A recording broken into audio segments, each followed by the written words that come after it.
വചനം തിരുവചനം മാനവരക്ഷാവചനം. വചനം തിരുവചനം ജീവനേകും വചനം.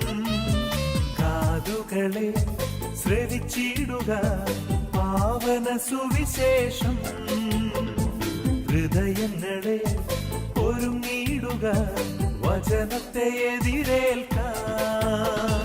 ഹല്ലേലൂയ ഗീതം പാടി ആരാധിക്കാം. ഹല്ലേലൂയ ഗീതം പാടി വാഴ്ത്തിടാം. ഹല്ലേലൂയ ഗീതം പാടി ആരാധിക്കാം. ഹല്ലേലൂയ ഗീതം പാടി വാഴ്ത്തിടാം.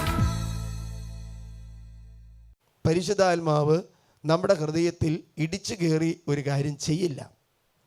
പരിശുദ്ധാത്മാവ് നിങ്ങളൊരു കാര്യം ചെയ്യുന്നതിന് മുമ്പ്, ഏതൊരു പ്രവൃത്തി ചെയ്യുന്നതിന് മുമ്പും 2 or 3 പ്രാവശ്യം അരുത് എന്ന് തെറ്റാണെങ്കിൽ പരിശുദ്ധാത്മാവ് നിങ്ങളെ കാണിച്ചു തരും. നിങ്ങൾ അത് അനുസരിച്ചില്ലെങ്കിൽ 3 or 4 ഇതിലേക്ക് പോയി കഴിഞ്ഞാൽ നിങ്ങളുടെ ആത്മാവ് ഡെഡായിട്ട് മാറും. പരിശുദ്ധ ആത്മാവ് അങ്ങനെ നമ്മൾ മാമോദീസ സ്വീകരിച്ച് സ്ഥൈലവിലായം സ്വീകരിച്ച് അല്ലെങ്കിൽ വിശ്വാസികളായ എല്ലാ കുടുംബാംഗങ്ങൾക്കും ആ കൃപയുണ്ട്. വിശ്വാസം സ്വീകരിച്ച വ്യക്തികൾക്കും ആ കൃപ നൽകുന്നതാണ്. നമ്മൾ ഒരിക്കലും പരിശുദ്ധാത്മാവിനെ നമ്മുടെ ഹൃദയങ്ങളിൽ നിന്ന് തള്ളിപ്പുറത്തിടരുത്. പരിശുദ്ധാത്മാവിനെ നമ്മുടെ മനസ്സുകളിൽ നിന്നോ നമ്മുടെ കുടുംബങ്ങളിൽ നിന്നോ തള്ളിപ്പുറത്തിടരുത്. നിങ്ങളുടെ ജീവിതത്തിൽ പരിശുദ്ധാത്മാവ് വരുന്നത് നിങ്ങളെ നയിക്കാൻ വേണ്ടിയാ, നിങ്ങളെ സംരക്ഷിക്കാൻ വേണ്ടിയാ, നിങ്ങളെ പരിപാലിക്കാൻ വേണ്ടിയാ, നിങ്ങളെ നടത്തുവാൻ വേണ്ടിയാ. അതുകൊണ്ട് പരിശുദ്ധാത്മാവിൻ്റെ കാര്യങ്ങളെക്കുറിച്ച് പറയുന്ന ഇപ്രകാരമാണ്: അവൻ ഉപദേഷ്ടാവാണ്, അവൻ സംരക്ഷകനാണ്, അവൻ ആശ്വാസദായകനാണ്, അവൻ അഭിഭാഷകനാണ്. ഹല്ലേലൂയ. 5 കാര്യങ്ങൾ. ഒന്നെന്താ? അവൻ സഹായകനാണ്, അവൻ ഉപദേഷ്ടാവാണ്, അവൻ സംരക്ഷകനാണ്, അവൻ ആശ്വാസദായകനാണ്, അവൻ അഭിഭാഷകനാണ്. നിങ്ങൾ നിങ്ങളുടെ ശരീരങ്ങളിൽ നിന്നും ഏതെങ്കിലും വിധത്തിൽ ഏതെങ്കിലും കാര്യം ചെയ്തിട്ട് പരിശുദ്ധാത്മാവിനെ തള്ളിക്കളയാണെങ്കിൽ അത് നമുക്ക് ആപത്തായിരിക്കും, നമുക്ക് അനർത്ഥമായിരിക്കും. ഹല്ലേലൂയ. 1-2 വചനങ്ങൾ നമുക്ക് നോക്കാം. മത്തായിയുടെ സുവിശേഷം 12-ാം അധ്യായം 32-ാമത്തെ തിരുവചനം, മർക്കോസിന്റെ സുവിശേഷം 3-ാം അധ്യായം 29-ാമത്തെ തിരുവചനം. ഇതിൽ പ്രകാരം പറയാണ്: പരിശുദ്ധാത്മാവിനെതിരായി ആരെങ്കിലും സംസാരിച്ചാൽ ഈ യുഗത്തിലോ വരാനിരിക്കുന്ന യുഗത്തിലോ ക്ഷമിക്കപ്പെടുകയില്ല. ഹല്ലേലൂയ. അടുത്ത വായിക്കും. ദൂഷണം പറയുന്നവന് ഒരു കാലത്തും പാപത്തിൽ നിന്നും മോചനം ലഭിക്കത്തില്ല. ഹല്ലേലൂയ.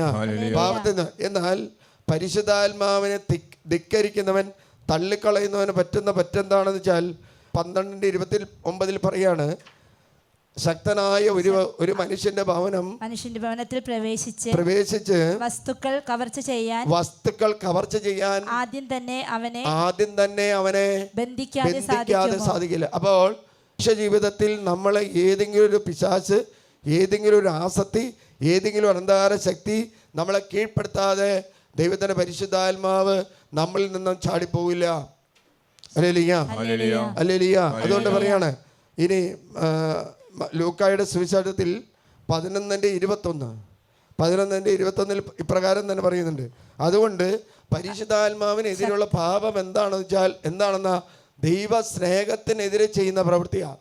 ദൈവസ്നേഹത്തിനെതിരെ. ഹല്ലേലൂയ. അതുകൊണ്ട് ദൈവസ്നേഹം എന്ന് പറയുന്നത് എന്താ? ദൈവ കൽപ്പനയാണ്. കൽപ്പന. ഈശോ പറയുന്നുണ്ട്: ഞാൻ എൻ്റെ പിതാവിൻ്റെ കൽപ്പന പാലിച്ച് അവിടുത്തെ സ്നേഹത്തിൽ നിലനിൽക്കുന്നത് പോലെ നിങ്ങൾ എൻ്റെ കൽപ്പന പാലിച്ചാൽ എൻ്റെ സ്നേഹത്തിൽ. യോഹന്നാന്റെ ലേഖനത്തിൽ പറയുന്നുണ്ട്, ഈ കൽപ്പന ലംഘനമാണ് ദൈവത്തിൻ്റെ സ്നേഹത്തിന് വിരുദ്ധമായിട്ട് ചെയ്യുന്നത്. അതുകൊണ്ട് CCCൽ 1786 പറയാണ്: ഒരു മനുഷ്യൻ ദൈവകൽപ്പന ലംഘിക്കുമ്പോൾ, ദൈവപ്രമാണം ലംഘിക്കുമ്പോൾ അവന് എത്തേണ്ടടുത്തേക്കുള്ള ആ ദൈവത്തിൻ്റെ സ്നേഹം നഷ്ടപ്പെടുന്നത് കൊണ്ട് അവൻ പാപത്തിലേക്ക് പോകും. പറയുന്നത് മനസ്സിലാവുന്നുണ്ടോ?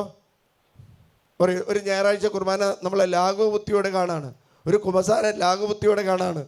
അല്ലേ? അവർ വെള്ളിയാഴ്ച മാംസം കഴിക്കുന്നത് ലാഘവബുദ്ധി. ഇതെന്താ? അച്ഛന്മാരുണ്ടാക്കിയ കാര്യമല്ലേ, ഇതൊന്നും വലിയ കാര്യമില്ല എന്ന് വിചാരിച്ച് ചെയ്യുമ്പോൾ എന്താണ്? മാംസവർജനം. വെള്ളിയാഴ്ച മാംസം വർജിക്കണമെന്നത് കൽപ്പന ആയതെന്നാ? കർത്താവിൻ്റെ കൽപ്പനയാണ്. Hallelujah, hallelujah. യോഹന്ന കൊരിന്തോസ്യർക്ക് ലേഖനത്തിൽ പ്രകാരം വരുന്നുണ്ട്, ഒരാളെ ഭക്ഷണം കൊണ്ട് ഒരാളെ തൃപ്തിയാക്കാൻ പറ്റില്ല. Hallelujah, hallelujah. അതുകൊണ്ട് നമ്മൾ പരിശുദ്ധാത്മാവിനെതിരെ ചെയ്താൽ അത് ദൈവ സ്നേഹത്തിൻ്റെ എതിരെയാണ്. ഞാൻ ഇനി ഈ തിരുഹൃദയ ജപമാലയിൽ പ്രകാരം പറയുന്നത് എന്താ, നമ്മളെ രക്ഷിക്കുന്നത് എന്താണെന്ന് അവിടെ പറഞ്ഞു വെച്ചിട്ടുണ്ട്. ഈശോയുടെ ശരീരം. നമ്മുടെ പിള്ളേർ ഈ ഈശോയുടെ ശരീരം സ്വീകരിക്കുന്നില്ല, കാരണന്മാർ ഭർത്താക്കന്മാർ സ്വീകരിക്കുന്നില്ല. പെടുവോ? പള്ളി പോകത്ത ഒരാൾ രക്ഷപ്പെടുവോ? പെടില്ല. ഹല്ലേലൂയ. ഈശോയുടെ തിരുരക്തം നമ്മളെ ലഹരി പിടിപ്പിക്കുക. Hallelujah, hallelujah. ഈശോയുടെ തിരുരക്തം, വീണ്ടും പറയാണ്, ഈശോയുടെ തിരുവെന്ന ജലം നമ്മളെ കഴുകി വിശുദ്ധീകരിക്കുക. അതെന്താ? വിശുദ്ധ കുർബാനയിൽ നമുക്ക് ലഭിക്കുക. വീണ്ടും പറയാണ്, ഈശോയുടെ കഷ്ടാനുഭവം, പീഡാനുഭവം ധൈര്യപ്പെടുത്തുക. എന്നാൽ പീഡാനുഭവം എന്ന് പറയുമ്പോഴും, ഈശോയുടെ ശരീരം എന്ന് പറയുമ്പോഴും, ഈശോയുടെ രക്തം എന്ന് പറയുമ്പോഴും ജലം ഒരു നിസ്സാര കാര്യമായിട്ട് നമ്മൾ കാണരുത്. അത് വലിയൊരു പ്രോസസ്സാണ്. കാരണം എന്താ, 33 വർഷം ജീവിച്ചത് ഒറ്റ കാര്യത്തിനാണെന്നു, ഈ പീഡാനുഭവം. അതുകൊണ്ട് ദുഃഖവെള്ളി പെസകയോ ഒന്നും നമുക്ക് വിഷയം. അതുകൊണ്ട് വചനം പറയാണ്, ദൈവത്തിൻ്റെ കൽപ്പന പാലിച്ച് ഞാൻ പിതാവിനോടൊത്ത് സ്നേഹിച്ച് നിലനിൽക്കുന്നത് പോലെ നിങ്ങൾ എൻ്റെ കൽപ്പന പാലിച്ചാൽ എൻ്റെ സ്നേഹത്തിൽ നിങ്ങൾ നിലനിൽക്കും. കുടുംബം സ്നേഹത്തിൽ നിലനിൽക്കുന്നുണ്ടെങ്കിൽ തലമുറ ദൈവകൽപ്പന അനുസരിക്കുന്നുണ്ട്. കുടുംബം ഛിന്ന ഭിന്നമായി പോകുന്നുണ്ടെങ്കിൽ കൽപ്പന ലംഘിക്കുന്നുണ്ട്. അതുകൊണ്ട് എന്ത് ചെയ്യണം? കൽപ്പന ഒരിക്കലും ലംഘിക്കുക. നിങ്ങൾക്ക് എത്രമാത്രം സമ്പത്ത് കിട്ടാം, ഒരു ഞായറാഴ്ച ജോലി ചെയ്താലും ചെയ്യരുത്. ചെയ്താൽ ലംഘനമാണ്. ലംഘനം എന്നാ ദൈവത്തിൻ്റെ സ്നേഹം നഷ്ടപ്പെടുന്നു. എന്താ, ഒരു അൾട്ടിമേറ്റ് ഇതിലേക്ക്, അൾട്ടിമേറ്റ് എന്ന് പറയുന്നത് വയസ്സായെന്ന് പറയുന്നത് ഇനി മരിക്കാറായി എന്നല്ല, അല്ല, അതൊരു അൾട്ടിമേറ്റ് എയിമിലേക്ക് പോവാ, സ്വർഗത്തിലേക്ക് പോവുകയാണ്. ഹല്ലേലൂയ.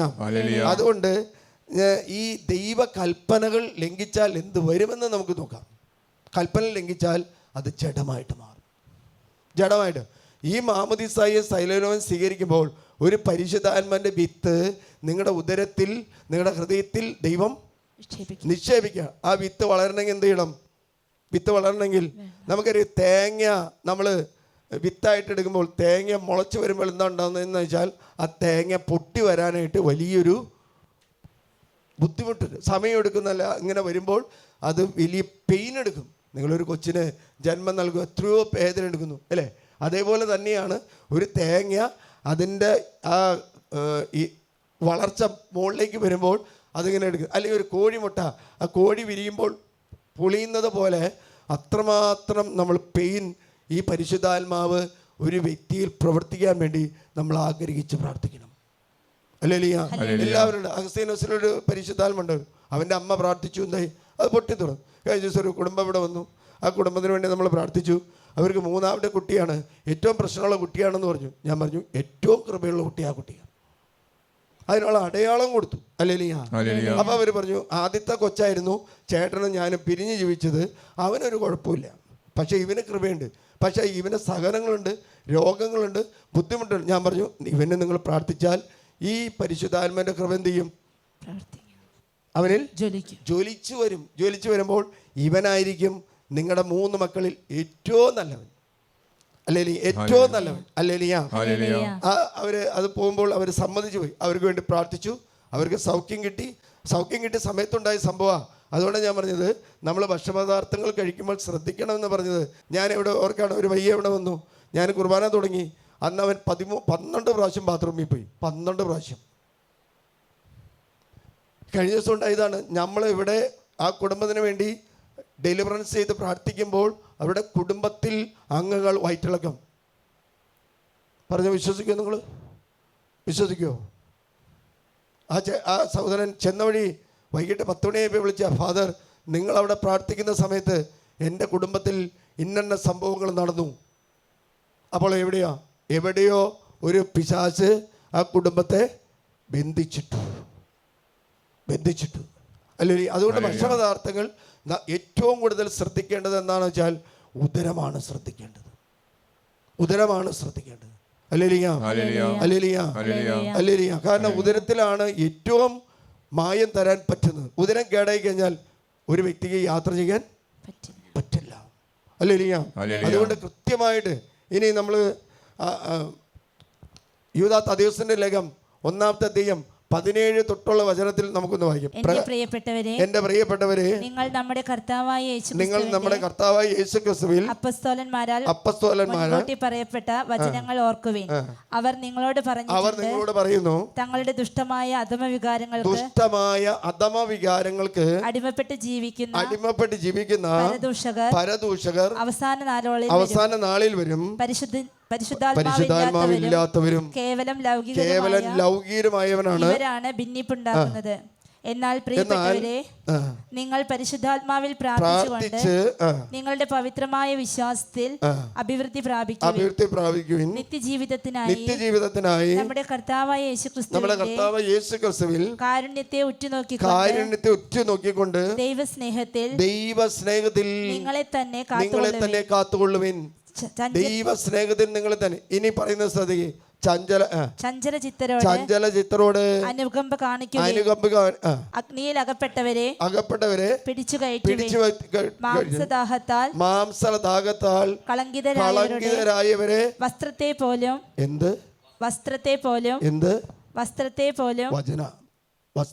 മാംസദാഹത്താൽ കളങ്കിതരായവരുടെ വസ്ത്രത്തിൽ പോലും വെറുത്തുകൊണ്ട് ഭയത്തോടെ അവരോട് കരുണ കാണിക്കുവിൻ. ജഡത്തിന്റെ കാര്യത്തിൽ പറഞ്ഞ് യൂദാ തദ്ദേശിന്റെ ഒറ്റ ലേഖനമുള്ളൂ, ഒറ്റ 25-27 വചനമുള്ളൂ. ഏറ്റവും ശ്രേഷ്ഠം. ഹല്ലേലൂയ. മാംസദാഹത്താൽ കളങ്കിതരായവരുടെ വസ്ത്രത്തിൽ പോലും തൊടരുത്. ഹല്ലേലൂയ. വസ്ത്രത്തിൽ പോലും. അതായത് സ്വയംഭോഗം, സ്വവർഗവും, വ്യഭിചാരം, വേശ്യാപ്രതി ഉപേക്ഷിക്കണം. ഒരു സ്ത്രീയെ ഒരു പുരുഷൻ തൊടാൻ പാടില്ല. ഒരു വിവാഹ ബന്ധത്തിൽ കുദാശ സ്വീകരിച്ച വ്യക്തിക്ക് മാത്രമേ ജീവിത പങ്കാളിയുടെ ശരീരത്തിൽ സ്പർശിക്കാൻ പാടുള്ളൂ. ഒരു യുവതിവാക്കളും വിവാഹത്തിന് മുമ്പ് ശരീരത്തിൽ തൊടാൻ ആരെയും അനുവദിക്കാൻ പാടില്ല. മറ്റുള്ള മതസ്ഥർ ഈശോയെ അറിഞ്ഞിട്ടില്ല, അവർക്കത് പാപമായില്ല. ഈശോയെ അറിയുമ്പോഴാണ് ഒരു വ്യക്തിക്ക് പാപമായിട്ട് മാറുന്നത്. ഹല്ലേലൂയ. അതുകൊണ്ട് പറയാം, ജഡമോഹങ്ങൾ നിങ്ങളെ തൃപ്തിപ്പെടുത്താതിരിക്കട്ടെ. അഗ്നിയിൽ അകപ്പെട്ടവരെ പിടിച്ചു കയറ്റാൻ, തിന്മയ്ക്ക് അന്ധകാര ശക്തിയിലേക്ക് പോകുന്നവരെ പിടിച്ച്, ബ്ലൂ ഫിലിമിന് ആസക്തിക്ക് അടിമപ്പെട്ട ഒരു ജീവിത പങ്കാളി ഉണ്ടെങ്കിൽ, നിങ്ങളുടെ ജീവിതത്തിൻ്റെ ആണോ പെണ്ണോ ഉണ്ടെങ്കിൽ ജീവിത പങ്കാളിയോട് ചെയ്യരുത്. മക്കളിലേക്ക് വരും. ജീവിത പങ്കാളികൾ ഒന്നിച്ചിരുന്ന് കണ്ടിട്ട്, ഇത് വിവാഹം കഴിഞ്ഞ് മക്കൾ ജനിപ്പിച്ചു കഴിഞ്ഞിട്ട് കണ്ടിട്ട് കുഴപ്പമില്ല എന്ന് പറയുന്നവരുണ്ട്. ദാവീദ് രാജാവ് ചെയ്ത പാപമാണ് ദാവീദിൻ്റെ മക്കളിലേക്ക് പോയത്. അതുകൊണ്ടാണ് മാംസദാഹത്താൽ കളങ്കിതരായവരുടെ വസ്ത്രത്തെ പോലും വെറുത്തുകൊണ്ട് നിങ്ങൾ ജീവിക്കണം. ഹല്ലേലൂയ. ഇന്ന് ക്രൈസ്തവ രാജ്യങ്ങൾ, ചില രാജ്യങ്ങൾ ലിവിങ് ടുഗദർ അല്ലെങ്കിൽ സ്വവർഗ വിവാഹം നടക്കുന്നത് ഈ വചനം കേൾക്കുന്നില്ല. അതുകൊണ്ട് ഇനി നമുക്ക് വീഴാതെ നിങ്ങളെ കാത്തുകൊള്ളാനും അഗ്നിയിൽ അകപ്പെട്ടത് പാപത്തിന്റെ മ്ലേച്ഛതയിലേക്ക് പോയവരെ കയറ്റാൻ പറ്റി കഴിയുക. വേറെ സ്ഥലത്ത് പറയുന്നത്, നിങ്ങൾ അവിശ്വാസിയായി ഒരു കൂട്ടും കൂട്ടരുത്.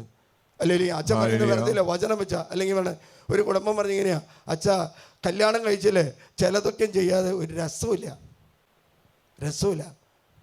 പറഞ്ഞ് മനസ്സിലായില്ലേ? കോടതി ഇപ്പോൾ വിധി വന്നിട്ടുണ്ട്. എന്താണ് വിധി? ലൈംഗിക വൈകൃതം, വിവാഹബന്ധം വേർപ്പെടുത്താം. വചന എനിക്ക് സന്തോഷമായി. ആ ജഡ്ജിക്ക് സമ്മാനം കൊടുക്കേണ്ടതാ. പ്രസംഗിച്ച് കഴിഞ്ഞാൽ ആൾക്കാർ പറഞ്ഞ എന്താണെന്ന് അറിയുമോ? അച്ഛന്മാരാരും ഞങ്ങളുടെ കിടപ്പുമുറിയിലേക്ക് വരരുത്. കാരണം എന്താ?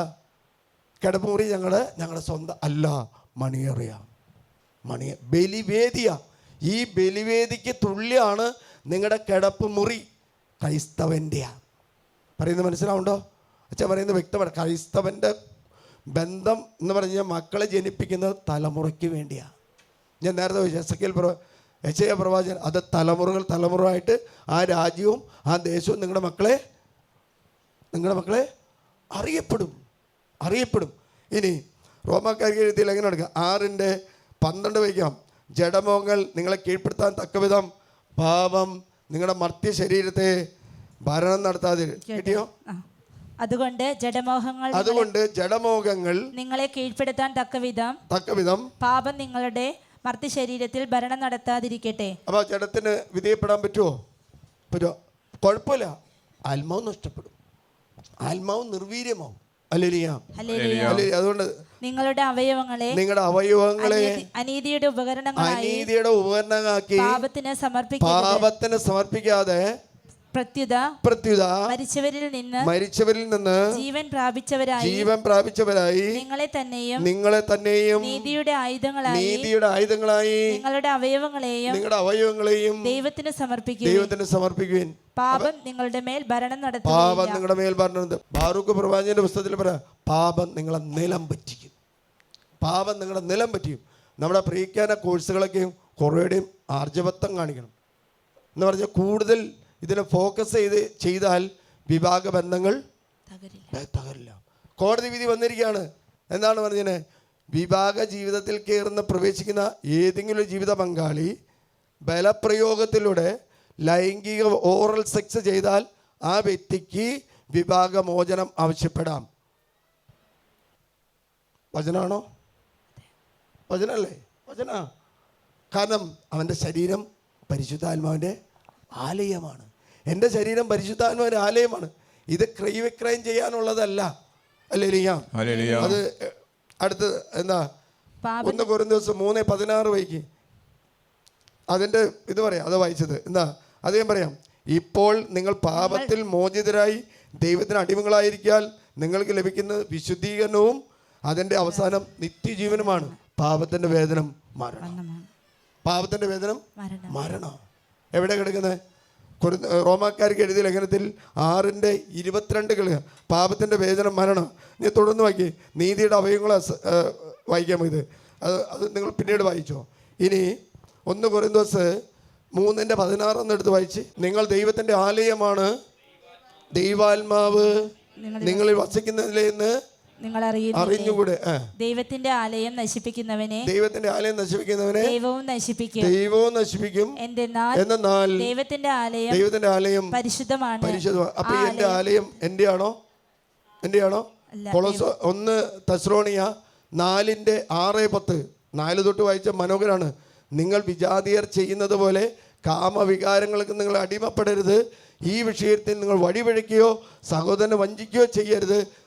കാരണം ഞങ്ങൾ നേരത്തെ തന്നെ പറയുകയും സാക്ഷ്യപ്പെടുത്തുകയും ചെയ്തിട്ടുള്ള പോലെ ഇക്കാര്യങ്ങളെല്ലാം പ്രതികാരം ചെയ്യുന്നവനാണ് കർത്താവ്. ചെയ്യുന്ന തലമുറ ബാധിക്കോ? ഹല്ലേലൂയ. ഇത് പറഞ്ഞു കഴിഞ്ഞാൽ തെറ്റാ. 1 കൊരിന്ത്യർ 6:12 കൊരിന്ത്യർ എല്ലാം എനിക്ക് നിയമാനുസൃതമാണ്, എന്നാൽ പ്രയോജനമല്ല.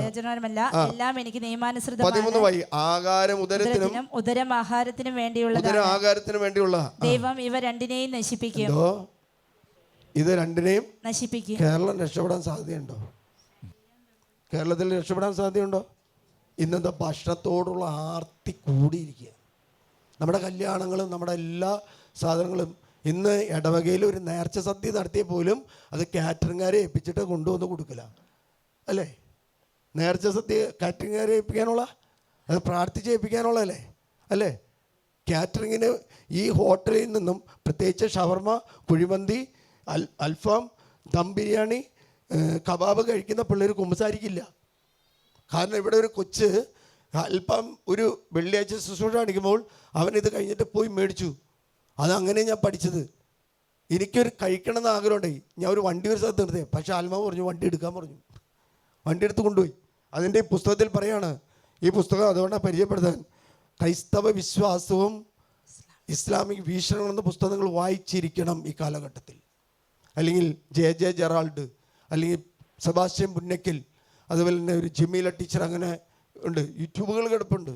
പിന്നെ ക്രിസ്ത്യൻ വേ എന്ന് പറയുന്ന ആൻ്റണി തേർക്കടവിലച്ചൻ ഇതിനെക്കുറിച്ച് പറയുന്നുണ്ട്. ഇതിൽ 236 പേജിൽ ഇപ്രകാരം പറയാണ്, ആ വസ്തുക്കൾ അത് കഴിക്കാൻ പാടില്ല, അത് ജിഹാദുകളാണ്. ജിഹാദ് എന്ന് പറഞ്ഞാൽ ജിഹാദിൻ്റെ അർത്ഥം ഇതാണ്, വിശുദ്ധ യുദ്ധം. ക്രൈസ്തവരുമായിട്ട് മറ്റ് മതസ്ഥരുമായിട്ട് വിശുദ്ധ യുദ്ധം പ്രഖ്യാപിച്ചിരിക്കുക. അതിൻ്റെ പറയാണ് അവർ ദീർഘവീക്ഷ മതപരവും സാമൂഹിക രാഷ്ട്രീയപരമായ സ്വാധീനങ്ങൾ ഉപയോഗിച്ച് ചെയ്യുന്നത്. അടുത്ത് പറയാണ്, ഇങ്ങനെ ചെയ്താൽ നമ്മുടെ കുട്ടികളിത് കഴിക്കും, വിശുദ്ധിക്ക് കൊണ്ടുവരും. ഭക്ഷണപദാർത്ഥം അല്ല പറയുന്നത്, അത് പൂജ ചെയ്ത് ഫുഡുകൾ ഇതിലൂടെ ചെയ്ത് കഴിച്ചാൽ അത് നമ്മുടെ കുട്ടികളെ ബാധിക്കും. അതിഞ്ഞും എന്ന് പറഞ്ഞു കഴിഞ്ഞാൽ ഈ ചാത്തൻ സേവ മഠത്തിലായാലും അല്ലെങ്കിൽ ഏതെങ്കിലും ഭദ്രകാളിയുടെ മഠത്തിൽ നിന്നായാലും ഏത് വസ്തുക്കളാണെങ്കിലും നമ്മളെ ബാധിക്കുമോ? ബാധിക്കും. അതാണ് പറയുന്നത്. എന്താ? വിഗ്രഹങ്ങൾ അർപ്പിച്ച്, നമ്മൾ നേരത്തെ ഒരു വചനം വായിച്ചു, വിഗ്രഹങ്ങൾക്ക് അർപ്പിച്ച വസ്തുക്കൾ സ്വീകരിച്ച്. എവിടെ കിടക്കുന്നത്? 1 കൊരിന്തോസ് 10:20-21 പറയാ, വിജാതിയർ ബലിയർപ്പിക്കുന്നത് പിശാചിനാണ്, വിശ്വാസമല്ലാത്ത മേഖലയ്ക്ക്, ദൈവത്തിനല്ല ഞാൻ പറയുന്നത്. നിങ്ങൾ പിശാചുക്കളുടെ പങ്കാളികളാകാൻ ഞാൻ അവസാനത്തെ വചനം വായിച്ചാൽ മതി. അതിൽ പറയാണ്, അച്ഛന്മാർ ചിലപ്പോൾ പ്രസംഗിച്ചെന്ന് പറയും, ഞാൻ ഒരു കാലഘട്ടത്തിൽ പ്രസംഗിച്ചതാ, കുഴപ്പമില്ലെന്ന്. ഇപ്പം തിരിച്ച് പറഞ്ഞത് അതിന് പരിഹാര. കാരണം അത് അർത്ഥം. അതുകൊണ്ടാണ് പറഞ്ഞത്. ഇന്നലെ മിനിയാന്ന് ഇവിടെ ഞാൻ ബെഞ്ചിരിച്ചുകൊണ്ടിരിക്കുമ്പോൾ, ഇവിടെ പ്രാർത്ഥിച്ചുകൊണ്ടിരിക്കുമ്പോൾ, അതേ സമയത്ത് അതേ കുടുംബത്തിൽ ആളുകൾക്ക് വയറിളങ്ങിയെങ്കിൽ നിങ്ങൾ പറഞ്ഞ സമ്മതിക്കുമോ? ഇല്ലല്ലോ. അത് സാക്ഷ്യപ്പെടുത്താൻ പറ്റില്ല. ഒരു പയ്യൻ, അവൻ്റെ കുടുംബം ആത്മഹത്യ ചെയ്യാൻ പോയതാ. ആത്മഹത്യ ചെയ്യുക. അവർ 5 കുടുംബാംഗങ്ങൾ, ഭാര്യയും ഭർത്താവും ആത്മഹത്യ ചെയ്യാനായിരുന്നു. ഇവിടെ ഒരു വിട്ടു. ഞാൻ അവർക്ക് വേണ്ടി പ്രാർത്ഥിച്ചു. ഒരു 8-9 തവണ വന്നു. അവൻ ആദ്യത്തെ തവണ ഇവിടെ ഇരുന്ന് നല്ല ഹൈറ്റുണ്ട്. അവൻ 12 പ്രാവശ്യം അങ്ങോട്ട് ബാത്റൂമിൽ പോയി. അവസാനം ചോദിച്ചു, നീ എന്താ ബാത്റൂം? ഇരിക്കാൻ പറ്റുന്നില്ല ഫാദർ. ദേവാലയത്തിൽ കയറി അപ്പം പോണം. അല്ലെങ്കിൽ ഇവിടെ നമ്മൾ പ്രാർത്ഥിച്ച് വെഞ്ചരിച്ചിട്ടിരിക്കുന്നതാണ്. എറണാകുളത്ത് നിന്നൊരു പെങ്കൊച്ചു വന്നു. ഇവിടെ കയറാൻ പറ്റിയില്ല. അവൾ പുറത്ത് താഴെ ഗേറ്റിൻ്റെ അവിടെ, ഷട്ടറിൻ്റെ അവിടെ നിന്നിട്ട് പോയി. അമ്മയും അപ്പനും ആൻറ്റിയും കയറി എന്ന് പ്രാർത്ഥിച്ചു. ശരീരം, ഭക്ഷണം നമ്മൾ ഒരിക്കലും സ്വർഗത്തിലേക്ക് അടുപ്പിക്കില്ല. അവസാനം പറയാണ്, നിങ്ങൾ കർത്താവിൽ ശത്രുത അസൂയ ഉണർത്തണമോ? നാം അവിടത്തേക്കാൾ ശക്തരാണോ? കർത്താവിനേക്കാളും ശക്തരാണെങ്കിൽ കഴിക്കാം. ഞാൻ കഴിക്കില്ല. കാരണം ഞാൻ 2017 ഇങ്ങനെയുള്ള വസ്തുക്കൾ ഞാൻ ഉപേക്ഷിച്ചു. 2019 എൻ്റെ ശരീരത്തിൽ രോഗം മാറി. അല്ലേ? തുടർന്ന് വായിക്കേ. കൊരിന്തോസ് എഴുതിയ ലേഖനത്തിൽ 6-ാമത്തെ അധ്യായം 12 പറയാ, ആഹാരം ഉദരത്തിനും ഉദരം ആഹാരത്തിനും വേണ്ടിയുള്ളതാണ്. ദൈവം ഇവ രണ്ടിനെയും നശിപ്പിക്കും. ശരീരം ദുർവൃത്തിക്ക് വേണ്ടിയുള്ളതല്ല, പ്രത്യുത ശരീരം കർത്താവ് ശരീരത്തിനും വേണ്ടിയുള്ളതാണ്. അല്ലേ? നിങ്ങൾ സമ്മതിക്കുന്നുണ്ടോ? ശരീരം നിങ്ങളുടേതാണോ? എൻ്റെ ശരീരം എൻ്റേതല്ല, കർത്താവിൻ്റെതാ.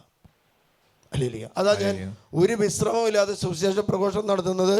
നമ്മൾ കാലഘട്ടത്തിൽ വൈദികർ സമർപ്പിതർ എഴുന്നേറ്റ് ശുശ്രൂഷ ചെയ്തില്ലെങ്കിൽ വരും 4 കാലഘട്ടങ്ങളിൽ ഈ കേരളത്തിൽ വിശ്വാസികൾ ഉണ്ടാവില്ല.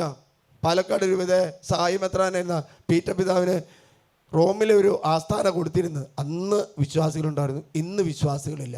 അടുത്തൊരു കാലഘട്ടത്തിൽ നമ്മുടെ രൂപതകൾ റോമോ അല്ലെങ്കിൽ ജർമ്മനിയിലുള്ളവരുടെ രൂപത സായി മെത്രാന്മാർക്ക് കൊടുക്കേണ്ടി വരും. അതുകൊണ്ടാണ് വിവേകപൂർവ്വം വിശ്വാസത്തിൻ്റെ കണ്ണുകൾ കൊണ്ട് കാണണം. അല്ലേ? ഞാൻ ആ കുടുംബത്തോട് പറഞ്ഞു, നിങ്ങളിവിടെ 12 ദിവസമല്ല 12 പ്രാവശ്യം ബാത്റൂമിൽ പോയിക്കോട്ടെ, നിങ്ങൾ വിശ്വസിക്കുക.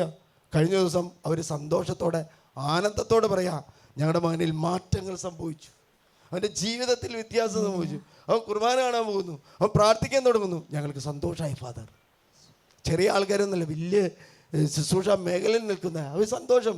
ഞാൻ പറഞ്ഞു, കർത്താവിന് മാറ്റാൻ പറ്റാത്തതായിട്ട് ഒന്നുമില്ല. തുടർന്ന് വായിക്കുമ്പോൾ അവിടെ പറയുന്നുണ്ട്, നിങ്ങളുടെ ശരീരങ്ങൾ ക്രിസ്തുവിന്റെ അവയവങ്ങളാണെന്ന് നിങ്ങൾക്ക് അറിയില്ലേ? ക്രിസ്തുവിന്റെ അവയവങ്ങൾ എനിക്ക് വേശ്യയുടെ വേശ്യ എന്ന് പറയുന്നത് വ്യഭിചരിക്കുക എന്ന് പറഞ്ഞാൽ അശുദ്ധമാക്കുക. ഇനി ഹോസിയയുടെ പുസ്തകം 5:4 എടുത്ത് വായിക്കി. അവിടെ പറയുന്നുണ്ട്, 1-ാം പ്രമാണം ലംഘിച്ച ഏതെങ്കിലും വസ്തുക്കൾ കഴിച്ചാൽ ഇപ്രകാരം പറയാണ്, ദൈവത്തിന്റെ അടുത്തേക്ക് തിരികെ പോകുക, അവരുടെ ആത്മാവ് ദൈവത്തിന്റെ അടുത്തേക്ക് തിരികെ പോകാൻ അവരുടെ പ്രവൃത്തികൾ അവരെ അനുവദിക്കില്ല. കാരണം വ്യഭിചാര ദുർബോധം. വ്യഭിചരിക്കാൻ 1-ാം പ്രമാണം 6-ാം പ്രമാണം ലംഘിക്കപ്പെടുന്നത് എവിടെയാണെന്ന് വെച്ചാൽ ശരീരത്തിലാണ്. നിങ്ങളുടെ ശരീരം വിശുദ്ധമാണെങ്കിൽ, നിങ്ങൾ എനിക്ക് തോന്നുന്നു ഹെബ്രായർക്ക് എഴുതിയ ലേഖനത്തില 11:25 പൂർവ്വപിതാക്കന്മാർ ദേശം കീഴടക്കിയത് ശരീരത്തിൻ്റെ വിശുദ്ധിയാണ്. വിശുദ്ധി ശരീരത്തിലുണ്ടെങ്കിൽ ഇരിക്കുന്നത് ആരാ? ക്രിസ്തുവ.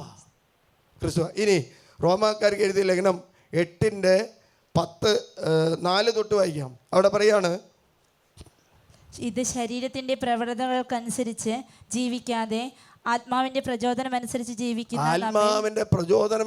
ജീവിക്കുന്ന നമ്മിൽ നമ്മിൽ നിയമത്തിന്റെ അനുശാസനം ദൈവകൽപ്പനകൾ വേണ്ടിയാണ്, തിരുസഭയുടെ കൽപ്പനകൾ സഫലമാകുന്നതിന് വേണ്ടി. എന്നിട്ട് പറയാണ്, ജഡികാഭിലാഷങ്ങൾ മരണത്തിലേക്ക് നയിക്കുന്നു, ആത്മീയ അഭിലാഷങ്ങൾ ജീവനിലേക്കും സമാധാനത്തിലേക്കും. ജഡിക താല്പര്യങ്ങളിൽ മുഴുകിയിരിക്കുന്ന മനസ്സ് ദൈവത്തിന്റെ ശത്രു ആരാ? ജഡികമാണെങ്കിൽ ശത്രുവാ. ദൈവത്തിന് ഇടപെടാൻ പറ്റുമോ? അച്ഛൻ പറഞ്ഞ വല്ല തെറ്റുണ്ടോ? ഞാൻ ക്രൈസ്തവർ ഒരിക്കലും നമ്മളെക്കാളും വിശ്വാസികൾ അവർ. കാരണം എന്താ? അവരവരുടെ മതത്തിന് വേണ്ടി ആഗ്രഹിച്ച് ജീവിക്കുന്നു. ക്രിസ്ത്യാനികൾക്ക് ഈ എന്ന് പറഞ്ഞു കഴിഞ്ഞാൽ ഈ ജീവനും ഇല്ല, മരിക്കല്ലേ എന്ന് പറഞ്ഞാൽ അങ്ങനെ പറയില്ലേ, അവിടെയായാലും കുഴപ്പമില്ല, ഇവിടെയായാലും കുഴപ്പമില്ല, ആ മതമായാലും കുഴപ്പമില്ല, ഈ മതം. മിശ്രവിവാഹം പാപമാ, പ്രേമബന്ധം പാപമാ, ലവ് ജിഹാദ് പാപമാ. കാരണം എന്താ? ഇതെല്ലാം ശരിയല്ലേ? ജഡിക അഭിലാഷൻ. ഫസ്റ്റ് വരുന്നത് ഒരു കുട്ടിയെ ഒരാൾ സ്നേഹിക്കുമ്പോൾ ഫസ്റ്റ് വരുന്നത് ദൈവമാണോ ആഗ്രഹമാണോ? ആഗ്രഹമാണ് ഈ പാപല്ലേ? കുമ്പസാരത്തിൻ്റെ രഹസ്യം പറയുമ്പോൾ കുമ്പസാരത്തിൻ്റെ ഇതിൽ പറഞ്ഞ സംസാരത്താലെ, വാക്കാലെ, പ്രവൃത്തിയാലെ, ഉപേക്ഷാലെ. അപ്പോൾ ആദ്യം വായിച്ചത് എന്താ? ആദ്യം നമ്മൾ വായിച്ചു, ഒരാളെ ബന്ധിക്കാതെ പിശാചിന് കയറാൻ പറ്റില്ല. ഞാൻ പറഞ്ഞത് കറക്റ്റല്ലേ? ഒരാളെ പിശാച് ബന്ധിക്കുമ്പോൾ എന്ത് ചെയ്യും? പരിശുദ്ധാത്മാവ് ഇറങ്ങിപ്പോവും. പിന്നെ പിടിച്ച് കയറ്റണം പരിശുദ്ധ. അവൻ്റെ തലമുറ 2 or 3 തലമുറ തീരും. കാരണം എന്താ? ആത്മാവില്ലെങ്കിൽ ജഡമായിട്ട് മാറും, ജഡമായിട്ട് വരും. അതുകൊണ്ടാണ് തുടർന്ന് വരുമ്പോൾ 10 ഈ റോമ 8:7 തൊട്ട് പറയുമ്പോൾ ജഡിക താല്പര്യങ്ങളിൽ മുഴുകിയിരിക്കുന്ന മനസ്സ് ദൈവത്തിന്റെ ശത്രുവാണ്, അത് ദൈവത്തിന്റെ നിയമത്തിന് കീഴ്പ്പെടാൻ അതിന് സാധിക്കുന്നില്ല. ജഡിക പ്രവണതകൾ അനുസരിച്ച് ജീവിക്കുന്നവർക്ക് ദൈവത്തെ പ്രസാദിപ്പിക്കുവാൻ സാധ്യമല്ല. നമുക്ക് താല്പര്യമില്ലാന്ന്. അടുത്തത് നോക്ക്. ദൈവത്തിന്റെ ആത്മാവ് യഥാർത്ഥമായി നിങ്ങളിൽ നിലനിൽക്കുന്നുണ്ടെങ്കിൽ, വസിക്കുന്നുണ്ടെങ്കിൽ നിങ്ങൾ ജഡികരല്ല, ആത്മീയരാണ്. ക്രിസ്തുവിന്റെ ആത്മാവില്ലാത്തവൻ അവൻ ക്രിസ്തുവിനുള്ളവനല്ല. ക്രിസ്തുവിനെ ഉയർപ്പിച്ച കാര്യം പൗലോസ് പറയാണ്. യേശുവിനെ മരിച്ചവനെന്ന് ഉയർപ്പിച്ചവന്റെ ആത്മാവ് നിങ്ങളിൽ വസിക്കുന്നുണ്ടെങ്കിൽ, യേശു ക്രിസ്തുവിനെ ഉയർപ്പിച്ചവൻ നിങ്ങളുടെ മർത്ത ശരീരത്തെയും നിങ്ങളിൽ വസിക്കുന്ന തന്റെ ആത്മാവിനാൽ ജീവൻ പ്രദാനം ചെയ്യും. ഇനി 2 തിമോത്തി 2:26 വായിക്കി. അവിടെ പറയാണ്, പിശാച് തന്റെ ഇഷ്ട നിർവഹണത്തിന് വേണ്ടി ഒരു വ്യക്തിയെ അടിമയാക്കിയിട്ടുണ്ടെങ്കിൽ, പിശാച് തന്റെ ഇഷ്ട നിർവഹണത്തിന് വേണ്ടി അവരെ അടിമകളാക്കിയിട്ടുണ്ടെങ്കിലും അവൻ സുബോധം വീണ്ടെടുത്ത് അവൻ ആഗ്രഹം ഈ ഹോസിയ 4:5-4 പറഞ്ഞാലും കാര്യമില്ല. കാരണം എന്താ? ഈശോ പീഡാസഹനം ഏറ്റെടുത്തതുകൊണ്ട് ഈ അന്ധകാര ശക്തി, ലോകത്തിൻ്റെ അധിപന്റെ മേൽ കർത്താവ് ശക്തി പ്രകടിപ്പിച്ചത് തൻ്റെ ശരീരം രക്തവും കൊടുത്ത് മോചനം നേടിയതുകൊണ്ട് നമുക്ക് മോചനം ഈസിയാണ്. എൻ്റെ അപ്പൻ ഫിക്സഡ് ഡെപ്പോസിറ്റ് ഉണ്ട്, എൻ്റെ അപ്പൻ എസ്റ്റേറ്റ് ഇട്ടിട്ടുണ്ട്, എൻ്റെ അപ്പൻ ഇഷ്ടംപോലെ കാറ് മേടിച്ചിട്ടുണ്ടെങ്കിൽ എനിക്ക് ഒറ്റ കാര്യമുള്ളൂ, ഞാൻ അപ്പൻ്റെ മോനാണെന്ന് ഒന്ന് തെളിയിച്ചാൽ മതി. വസ്തു എല്ലാം എൻ്റേതാണ്. ഹല്ലേലൂയ. ഏത് ക്രിസ്ത്യാനിയായാലും അക്രൈസ്തവനായാലും ഹിന്ദു ആയാലും മുസ്ലിം ആയാലും സിഖുകാരനായാലും പാർസി ആയാലും ദൈവത്തിൽ വിശ്വസിച്ചാൽ ഈ കൃപ, ഈ ഫിക്സഡ് ഡെപ്പോസിറ്റ് അവന് കിട്ടും. കാരണം എന്താ? അവൻ സൃഷ്ടിക്കപ്പെട്ടത് എല്ലാവരും ദൈവത്തിൻ്റെ ഛായയിലും സാദൃശ്യത്തിലും രൂപത്തിലുമാണ്. ഇനി വെളിപാട് പുസ്തകത്തിൽ 3:2 വായിച്ചേ. ഉണരുക, നിന്നിൽ ആസന്ന മരണമായി അവശേഷിക്കുന്നതിനെ ഉത്തേജിപ്പിക്കുക. എന്തെന്നാൽ എൻ്റെ ദൈവത്തിൻ്റെ മുമ്പിൽ എൻ്റെ പ്രവൃത്തികൾ പൂർണ്ണമായും നിർവഹിക്കപ്പെട്ടതായി ഞാൻ കാണുന്നില്ല.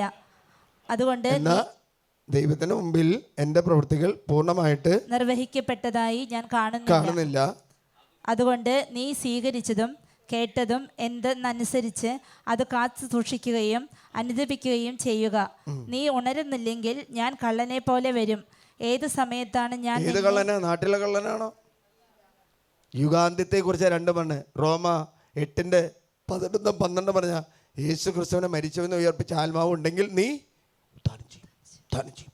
ആത്മാവുണ്ടാവോ? ജഡമോഹത്തിലേക്ക് പോയാൽ, ഭക്ഷപദാർത്ഥത്തിലേക്ക് പോയാൽ, അല്ലെങ്കിൽ സിനിമകളിലേക്ക് പോയാൽ, പബ്ജി ഫ്രീ ഫയറിലേക്ക് പോയാൽ, അല്ലെങ്കിൽ BTS കൊറിയയിലേക്ക് പിള്ളേർ ട്രെയിൻ കയറിപ്പോയി. എന്താ? കൊറിയയിലേക്ക് 14,000 രൂപ കൈ പിടിച്ചിട്ട്. അല്ലെങ്കിൽ പബ്ജി ഫ്രീ ഫയർ, അല്ലെങ്കിൽ എന്താ 501 എന്തെല്ലാം കാര്യങ്ങളാണ് പഠിക്കാൻ പറ്റുന്നതെന്ന് അറിയുമോ? ഹൊറർ സിനിമകൾ, ഡെബിറ്റ് സിനിമ, പ്രേത സിനിമ, സീരിയലുകൾ കാണരുത്. കണ്ടാൽ കുടുംബ ബന്ധത്തെ ഉള്ളതാണെങ്കിൽ അമ്മയും മരുമോളും ഉടക്കും, ഉറപ്പാണ്. നിങ്ങൾ കണ്ടതുകൊണ്ട് കുഴപ്പമില്ല, ഞങ്ങൾക്ക് അല്പം പണി കൂടുന്നു മാത്രം. Hallelujah, hallelujah. അത് ഇവിടെ പറയുന്നത് എന്താ? ഞാൻ വരും, വരാതിരിക്കില്ല. എല്ലാവരും എഴുന്നേക്കാം.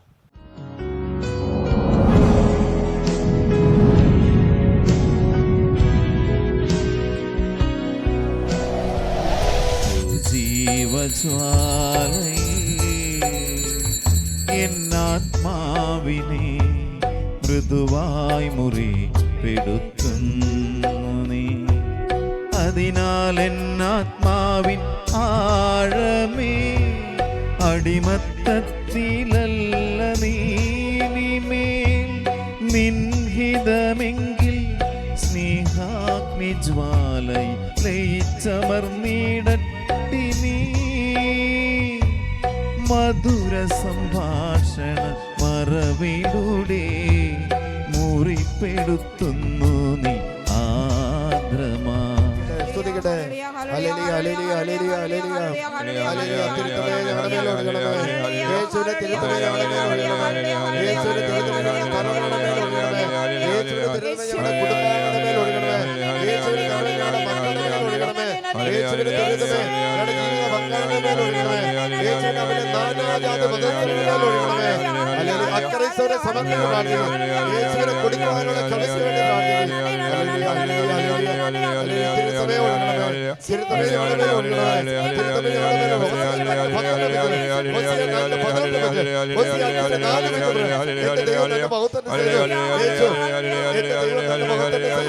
ഫിലിപ്പി 4:19 വെച്ച് സംഖ്യ 22 വെച്ച് പ്രാർത്ഥിക്കുന്നു. യേശുവിന്റെ നാമത്തിൽ പ്രാർത്ഥിക്കുന്നു. യേശുവിന്റെ നാമത്തിൽ രോഗപീഠകൾ ഞങ്ങളുടെ കുടുംബങ്ങളെ വിട്ടുകൊണ്ട് സംഖ്യ 23 വെച്ച് പ്രാർത്ഥിക്കുന്നു. 2 മക്കബർ 3:39 വെച്ച് പ്രാർത്ഥിക്കുന്നു. 2 മക്കബർ 8:18 വെച്ച് പ്രാർത്ഥിക്കുന്നു. ഹല്ലേലൂയ, ഹല്ലേലൂയ. നിലാവങ്ങൾ 2:18 വെച്ച് പ്രാർത്ഥിക്കുന്നു. യേശുവിന്റെ നാമത്തിൽ ഞങ്ങൾ പ്രാർത്ഥിക്കുന്നു. നിങ്ങളുടെ അന്ധകാര ശക്തികൾ ഞങ്ങളുടെ കുടുംബത്തിൽ നിന്ന് വിട്ടുപോട്ടെ. യെശയ്യാ പ്രവചന പുസ്തകം 43:5-7 വെച്ച് പ്രാർത്ഥിക്കുന്നു. യെശയ്യാ പ്രവചന പുസ്തകം 49:24-27 വെച്ച് പ്രാർത്ഥിക്കുന്നു. എല്ലാവരും തുറന്ന് ശ്രദ്ധിക്കട്ടെ, തുറന്ന് ശ്രദ്ധിക്കട്ടെ, മനസ്സ് തുറന്ന് ശ്രദ്ധിക്കട്ടെ, ഹൃദയം തുറന്ന് ശ്രദ്ധിക്കട്ടെ. ഹല്ലേലൂയ, ഹല്ലേലൂയ, ഹല്ലേലൂയ, ഹല്ലേലൂയ, ഹല്ലേലൂയ.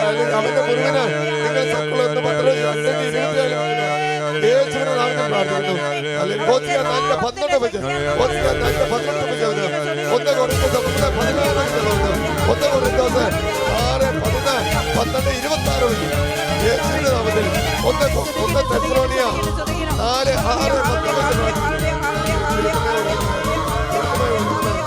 രക്തക്കോട്ട, തിരുരക്തക്കോട്ട, രക്തക്കോട്ട എനിക്ക് ചുറ്റും പടുത്തുയർത്തണമേ. ശക്തന്മാരാ ദൂതന്മാരെ എനിക്ക് ചുറ്റും കാവലിനായി നൽകിയിടണമേ. രക്തക്കോട്ട, തിരുരക്തക്കോട്ട, രക്തക്കോട്ട എനിക്ക് ചുറ്റും പടുത്തുയർത്തണമേ. ശക്തന്മാരാ ദൂതന്മാരെ എനിക്ക് ചുറ്റും കാവലിനായി നൽകിയിടണമേ.